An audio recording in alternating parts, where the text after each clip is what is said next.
जो भी बांझ औरत कुएं के अंदर जाती प्रेग्नेंट हो जाती। प्रेग्नेंट होने की वजह क्या थी ये जानकर आपके होश उड़ जाएंगे। नहीं बाबा नहीं, यह सब मुझसे नहीं हो पाएगा, क्योंकि मुझे तो पानी में बहुत डर लगता है। अब भला औलाद की खातिर कुएं में कौन नहाता है। जिसे भगवान को औलाद देनी होती है उसे वैसे ही दे देंगे। मुझे यकीन है कि भगवान एक न एक दिन मेरी सूनी गोद ज़रूर भरेंगे, इसीलिए मुझे यह सब करने की ज़रूरत नहीं है। सिमी भाभी ने माँ की ये बात सुनते ही कुएं में नहाने से इनकार कर दिया। उन्होंने इनकार तो कर दिया था, पर वह डरी सहमी भी थी। माँ ने कहा, क्या हो जाएगा अगर एक दिन तुम कुएं में उतर गई तो? मर तो नहीं जाओगी। तुमने खुद ही अपनी आंखों से देखा है, हमारी पड़ोसिन की बहू पिछले 5 सालों से बेऔलाद थी, पर वह कुएं के अंदर गई तो भगवान ने उन्हें 2-2 बेटे दिए हैं।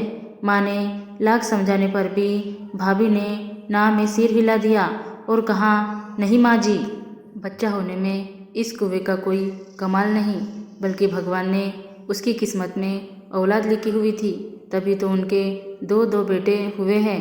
भाभी की बात सुनते ही माँ के गुस्से का पारा हाई हो गया। वो कहने लगी, तुम जैसी लड़कियों को तो समझाना ही बेकार है। तुम ये सब क्या जानो? तुम ठहरी शहर की लड़की, हम गांव वालों को तो बेवकूफ़ ही समझोगी। तुम्हारे दिल में यह ख्याल आते होंगे कि यह लोग तो बेवकूफ़ है, लेकिन ऐसा नहीं है। इस कुएं को भगवान का आशीर्वाद मिला है। मेरा मन बिल्कुल भी नहीं था कि मैं शहर की कोई लड़की से अपने बेटे की शादी करूं, लेकिन क्या करूं, अपने बेटे के जिद के आगे मजबूर थी और ना चाहते हुए भी मैंने अपनी बेटी की शादी तुमसे करवाई।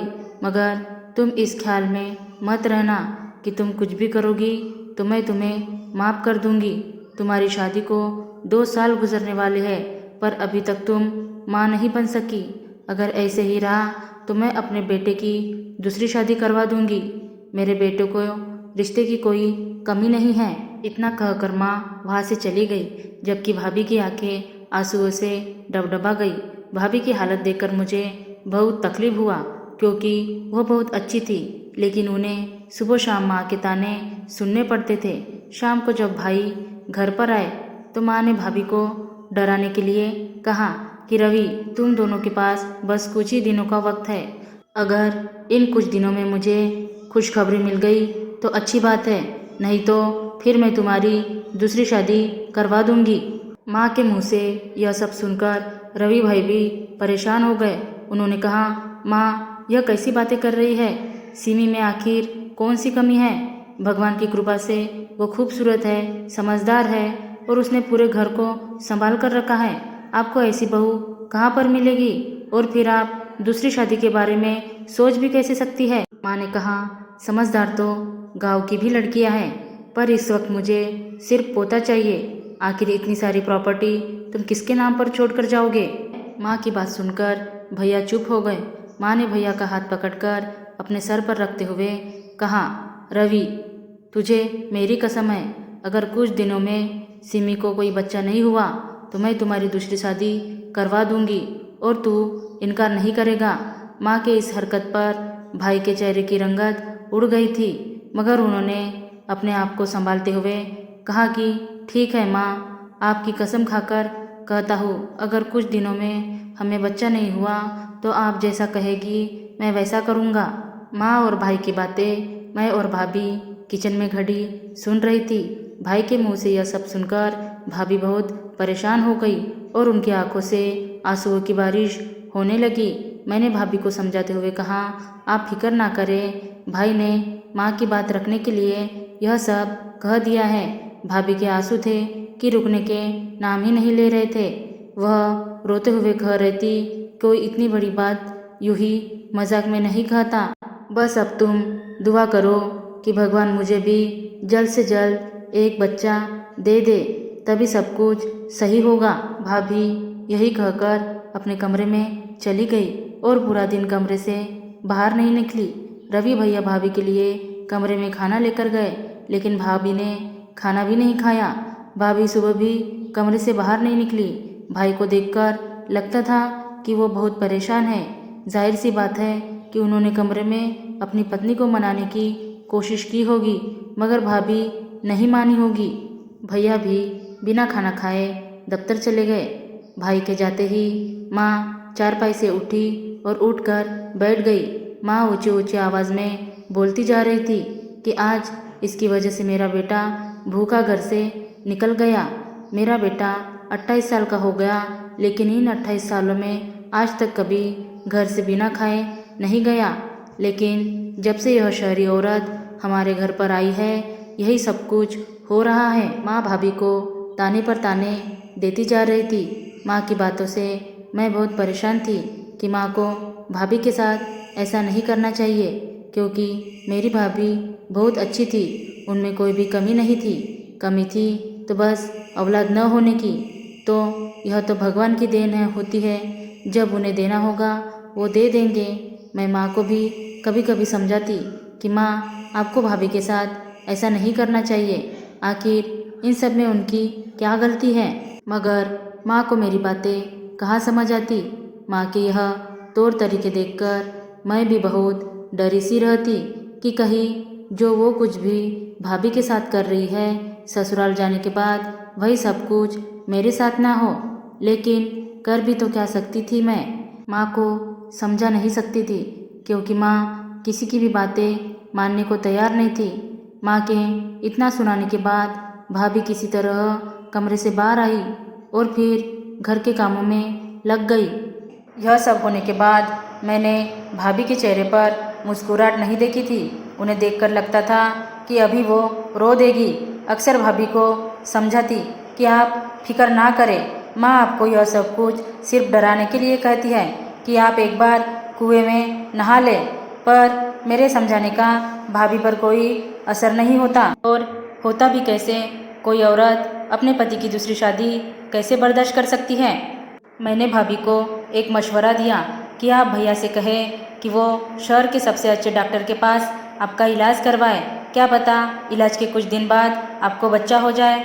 भाभी को मेरा मशवरा अच्छा लगा। ये बात सुनते ही उनका चेहरा खिल उठा था। उन्होंने कहा, नेहा, तुमने सही कहा, इस बारे में मैंने तो सोचा ही नहीं कि एक बार अपना चेकअप डॉक्टर से करवा दूँ, ताकि पता चल जाए मुझ में कमी क्या है और आखिर मैं माँ क्यों नहीं बन पा रही हूँ। आज ही शाम मैं तुम्हारे भैया से इस बारे में बात करूँगी। फिर यूँ हुआ कि 2 दिन के बाद भाई भाभी को इलाज के लिए शहर लेकर गए और फिर पूरे 3 दिन बाद वो लोग घर वापस लौटे। भाभी वहीं से अपने मायके भी चली गई थी। जब वह दोनों वापस आए तो भैया बिल्कुल नॉर्मल से थे, मगर भाभी का चेहरा उतरा हुआ था। मैं भाभी के पास गई और उनसे डॉक्टर के पास जाने के बारे में पूछने लगी कि डॉक्टर ने क्या कहा है। मेरे पूछते ही भाभी की आंखों से आंसू आ गए। भाभी ने रोते हुए बताया कि डॉक्टर ने कहा है कि मैं कभी माँ नहीं बन सकती। भाभी की बात सुनकर मैं हक्का बक्का रह गई कि ये कैसे मुमकिन है। भाभी ने कहा, मुझे तो खुद ही नहीं पता कि मेरे साथ ये क्या हो रहा है। मुझे तो यकीन था कि मेरे घर भी एक न एक दिन बच्चे की किनकारी गूंजेगी। अब तुम भी मुझे बताओ कि अब मैं क्या करूं। मैंने कहा, भाभी, भाई ने इस बारे में क्या कहा। भाभी ने बताया कि भैया ने कहा है कि बच्चा हो या ना हो वो मेरा साथ कभी नहीं छोड़ेंगे। पर उन्होंने यह बात कह तो दी है, पर मुझे ऐसा नहीं लगता कि यह दूसरी शादी नहीं करेंगे, क्योंकि उन्होंने अपनी माँ के सर की कसम जो खा रखी है। इस बात पर मैंने भाभी से पूछा, तो आप क्या करेगी। भाभी ने उदासी से कहा, अब मुझे क्या करना है हालात ही तय करेगा कि मेरी मंजिल क्या है। मैंने भाभी को समझाते हुए कहा कि भाभी, आप माँ की खुशी के खातिर उस कुएं में उतर जाए, क्या पता आपका भला हो जाए। भाभी ने कहा, तुम ठीक कहती हो, इसके अलावा और कोई चारा भी तो नहीं है कि मैं अपने पति की दूसरी शादी करने से उन्हें रोक सकूं। पर मुझे पानी से बहुत डर लगता है। मैंने कहा, भाभी, आप अपने डर को छोड़ें। अपने पति को किसी और का होने से बेहतर है कि आप उस कुएं में उतर जाए। माँ ने जब भाई से भाभी के बारे में पूछा कि डॉक्टर ने क्या कहा है, तो भैया ने माँ से डॉक्टर की बातें छुपाते हुए कहा कि डॉक्टर ने बताया है कि आपकी पत्नी को कोई कमी नहीं है। आज नहीं तो कल उन्हें बच्चा ज़रूर होगा, बस कुदरत की तरफ से देर है, अंधेर नहीं। इस बात पर माँ ने भाभी से कहा, सिमी अभी भी वक्त है, तुम मेरे साथ चलो और कुएं में नहाओ, क्या पता भगवान तुम्हारी सुन ले। भाभी ने कहा, ठीक है माँ जी, आप जैसा कहती है मैं वैसा करने को तैयार हूँ।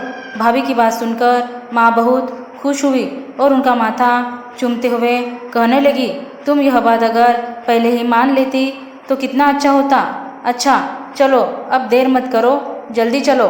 भाभी ने जाते हुए मुझसे कहा कि मेरे लिए दुआ करना कि भगवान सब कुछ अच्छा करे। मैंने उन्हें समझाया कि आप फिक्र ना करें, सब कुछ अच्छा होगा। भाभी माँ के साथ चली गई। भाभी और माँ दोनों 4 घंटे बाद घर वापस लौटे। भाभी जब कुएं के अंदर से आई तो मैंने उनसे पूछा कि भाभी आपका तजुर्बा कैसा रहा। तो वह उदासी से बोली, अभी ज़िंदगी में मुझे बहुत से तजुर्बे करने हैं, तुम फिक्र मत करो, धीरे धीरे करके मैं सीख जाऊंगी। मुझे भाभी की तरफ देखकर बहुत अफसोस हुआ था। मैंने भगवान से कहा कि हे भगवान, मेरी भाभी को सब्र देना। यूं ही वक्त गुजरता जा रहा था। एक दिन भाभी किचन में काम कर रही थी कि अचानक उन्हें चक्कर आया और वह गिर गई। यह मंजर देखकर तो मेरी चीख निकल गई थी। यह तो भगवान का शुक्र था कि उस वक्त भाई भी घर पर मौजूद थे। भाई ने सहारा देकर भाभी को उठाया और कमरे में ले जाकर लिटा दिया। मैंने भाभी के ऊपर पानी के छींटे डाले जिससे वह तुरंत होश में आ गई। भाभी के होश में आते ही माँ ने भाई से कहा, आओ जल्दी से जाकर दाई को बुलाकर लाओ, मुझे तो लगता है कि कोई खुशखबरी है। भाभी ने कहा, नहीं माँ जी, इतनी जल्दी खुशखबरी कहाँ। दरअसल आजकल मैं बहुत टेंशन में रहती हूँ। मुझे यही फिक्र सताती है कि क्या कभी मैं माँ बनूंगी कि नहीं। बस इसी वजह से चक्कर आया और मैं गिर गई और कोई बात नहीं है, मैं कुछ ही दिनों में ठीक हो जाऊंगी। मगर माँ को कहाँ मानने वाली थी। उन्होंने ज़बरदस्ती भाई को भेज दिया कि वो जल्द से जल्द दाई को बुलाकर लाए। दाई ने भाभी का जब चेकअप किया तो कहने लगी, मुबारक हो, तुम्हारी बहू माँ बनने वाली है। यह खबर सुनते ही मैं, भाई और भाभी दंग रह गए, जबकि माँ तो खुशी से फूली नहीं समा रही थी। उन्होंने जल्दी से अपने पर्स से 5,000 के नोट निकाले और भाई के हाथ में रखकर कहा, जाओ जल्दी से मिठाई लेकर आओ, मैं पूरे मोहल्ले में बांटना चाहती हूँ। भगवान ने मुझे इतने दिनों के बाद खुशखबरी जो दी है। भाई नाम ही सिर हिलाते हुए कहने लगे, माँ मुझे दाई अम्मा पर यकीन नहीं है, इसलिए आप इस कदर खुशी ना मनाए। जब आपको सिम्मी ने कह दिया कि वह माँ नहीं बनने वाली है तो फिर नहीं होगी। आप मिठाई बांटोगी तो मोहल्ले भर में हमारा मजाक उड़ेगा। इस बात पर माँ ने गुस्से में कहा, रवि ऐसा मत कहो, मुझे पूरा भरोसा है कि सिम्मी माँ बनने वाली है और भगवान ने मुझे इतने दिनों के बाद खुशखबरी दी है, तो तुम यह सब कहकर मेरी खुशी कम ना करो, चुपचाप जाकर मिठाई लेकर आओ। भाई ने फिर एक बार ना में सर हिलाते हुए कहा, जब तक मैं अपनी पत्नी का डॉक्टर से चेकअप नहीं करवा लेता मैं मिठाई नहीं बांटूंगा और आपसे गुजारिश करता हूँ कि आप तब तक शांत रहे। माँ ने कहा, तो इंतज़ार किस बात का है, जल्दी से जाओ और सिम्मी का चेकअप कराओ। शाम को हम चारों शहर के लिए निकल गए। रास्ते में जाते वक्त भाभी बहुत उदास थी, जबकि माँ के चेहरे पर तो अपार खुशी थी और वह भाभी को भी हंसाने की कोशिश कर रही थी और कह रही थी कि इस तरह दुखी रहोगी तो बच्चे की सेहत पर असर पड़ेगा। खुश रहा करो ताकि मेरा पोता खूबसूरत और सेहतमंद हो। रात के वक्त हम सभी भाभी के घर पहुँचे। माँ तो चाहती थी कि हम इसी वक्त जाकर भाभी का चेकअप करवाए, पर भाभी के घर वालों ने कहा, इतनी भी जल्दी क्या है, आप सुबह चले जाइएगा। सुबह 8 बजते ही माँ ने शोर मचा दिया कि जल्दी चलो और चलकर सिम्मी का चेकअप करवाओ। भाई ने माँ को समझाते हुए कहा, माँ सब्र करिए, अभी तो अस्पताल भी नहीं खुला होगा। धीरे धीरे वक्त गुजरता गया और आखिरकार 10 बज गए। हम सभी हॉस्पिटल के लिए निकल गए। मुझे बहुत फिक्र थी कि पता नहीं क्या होगा, पर कमाल हो गया। डॉक्टर ने भी वही कहा जो दाई ने कहा था। सभी के चेहरे पर मुस्कुराहट छा गई क्योंकि भाभी माँ बनने वाली थी। रास्ते में आते वक्त भाभी कह रही थी कि मैं ही बेवकूफ़ थी जो कुएं के चमत्कार पर यकीन नहीं कर रही थी। लेकिन माँ जी ठीक कहती थी। खैर, पिछली बार मैं जिस डॉक्टर के पास चेकअप करवाने गई थी और आज भी वही डॉक्टर थी जिसने मेरा चेकअप किया, तो वह मेरा रिपोर्ट देखकर दंग रह गई। कहने लगी, यह तो नामुमकिन है, मुझे तो यकीन ही नहीं हो रहा है कि तुम माँ बनने वाली हो, पर यह कैसे मुमकिन हो गया। 2-3 दिन के बाद भाभी के घर से वापस अपने गांव के लिए निकल गए। रास्ते में आते वक्त हमने ढेर सारी मिठाई खरीदी। घर जाते ही हमने मोहल्ले भर का मुंह मीठा करवाया। मैं बहुत हैरान थी क्योंकि डॉक्टर ने भाभी के माँ बनने की उम्मीद ना के बराबर बताई थी। फिर यह कैसे मुमकिन हो गया? यानी यह सब कुछ उस कुएं का चमत्कार था। मुझे शुरू से ही इस तरह का राज जानने का बहुत शौक था, पर मुझे यह राज बहुत चैलेंजिंग लगा था क्योंकि मैं उस कुएं के बारे में जानना चाहती थी कि आखिर उस कुएं में ऐसा क्या है जो बांझ औरतें माँ बन जाती है। इसलिए मैंने सोच लिया था कि घर वालों से छुपके मैं इस राज तक ज़रूर पहुँचूँगी और इसके लिए मैंने अपने एक दोस्त की मदद ली। हम दोनों दोस्त एक दिन भेष बदलकर उस कुएं के पास गए। मुझे लगा वह कुआं वीरान सा होगा, वहाँ कोई मौजूद नहीं होगा, मगर मेरी यह गलतफहमी थी। जब हम दोनों उस कुएं के पास पहुँचे तो वहाँ एक औरत बैठी हुई थी। उसने हमसे पूछा, तुम्हारी क्या परेशानी है? मैं जल्दी से उस औरत के पास गई और कहने लगी कि डॉक्टर ने मुझे जवाब दे दिया है कि मैं कभी माँ नहीं बन सकती, इसलिए अब बस इस कुएं का ही सहारा है, इसीलिए आई हूँ। उस औरत ने कहा कि मैं इस कुएं की रखवाली करती हूँ, इसलिए मुझे 5,000 रुपये दे दो और फिर उस कुएं में उतरकर नहा लो। इसके बाद तुम देखना, तुम माँ बन जाओगी। 5,000 सुनकर मैं हैरान थी क्योंकि मेरे पास इतने पैसे नहीं थे, लेकिन मेरी सहेली के पास पैसे थे। उसने तुरंत अपने पर्स से पैसे निकालकर उस औरत को 5,000 रुपये दे दिए। उस औरत ने मुझे उस कुएं में उतरने की इजाज़त दे दी। जब मैं कुएं से बाहर निकली तो उस औरत ने मुझे अपने पास बिठाया और मेरे हाथ में एक लिफाफा रखते हुए कहा, यह मसाला तुम्हें पूरे 1 हफ्ता अपने खाने में मिलाकर खाना है, उसके बाद देखना तुम ज़रूर माँ बनोगी। मेरी सहेली ने मेरी तरफ सवालिया नज़रों से देखा। हम बहुत परेशान थे कि हमारे 5,000 भी लग गए और इस कुएं के मुताबिक हमें कोई भी राज नहीं पता चला। इसलिए मैंने जल्दी से उस औरत से कहा कि आंटी, मुझे औलाद नहीं चाहिए, जबकि मैं शहर से आई हूँ और एक रिपोर्टर हूँ। मुझे पता चला है कि यह कुआं बहुत मशहूर है। अगर आप मुझे इस कुएं के राज के बारे में नहीं बताएगी तो मैं आपको पूरे मीडिया में बदनाम कर दूंगी। धोखाधड़ी के केस में हो सकता है कि पुलिस आपको पकड़कर ले जाए। हमारी बात सुनकर वह औरत परेशान हो गई और कहने लगी, बेटी ऐसा कुछ मत करना, मैं इस कुएं के बारे में तुम्हें ज़रूर बताऊंगी। उस औरत ने बताया कि वह हमारे गांव की नहीं है, उसका गांव यहाँ से बहुत दूर है। उसकी शादी के कुछ दिन बाद उसके पति की मौत हो गई। घर वालों ने उसे घर से निकाल दिया। अब वह दर दर की ठोकरें खाने लगी। हमारे गांव में आई तो लोगों ने कुछ खाने पीने की चीज़ें दी, पर कुछ दिन बाद सभी ने अपने घर के दरवाजे बंद कर लिए।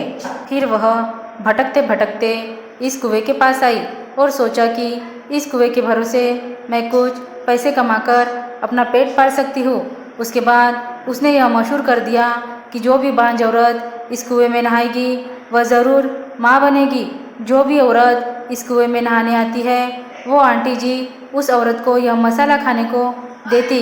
दरअसल यह चूरमा आंटी जी ने जड़ी बूटियाँ मिलाकर अपने हाथों से बनाया था। इस जड़ी बूटी में भगवान की भी कृपा थी, क्योंकि शायद भगवान भी उस औरत की मदद करना चाहते थे। इसलिए यह चूर्ण खाने के बाद औरतों के अंदर की परेशानी खत्म हो जाती और वो माँ बन जाती। लोग जो यही समझते कि यह सब कुएं का चमत्कार है। इस तरह यह कुआं मशहूर हो गया और इस आंटी जी की रोजी रोटी भी चलने लगी। हमने उस औरत की कहानी सुनी तो बहुत अफसोस हुआ। मैंने कहा, आंटी जी आप फिक्र मत करो, आपका राज राज ही रहेगा, हम इसे कभी किसी को नहीं बताएंगे। उस औरत ने हमारा शुक्रिया अदा किया। हम घर वापस आ गए, पर मैं यह सोचने पर मजबूर थी कि उस औरत ने किस खूबसूरती के साथ लोगों की परेशानियां दूर की और अपने लिए रोजी रोटी का भी इंतज़ाम कर लिया। उसकी वजह से मेरी भाभी की ज़िंदगी सुधर गई।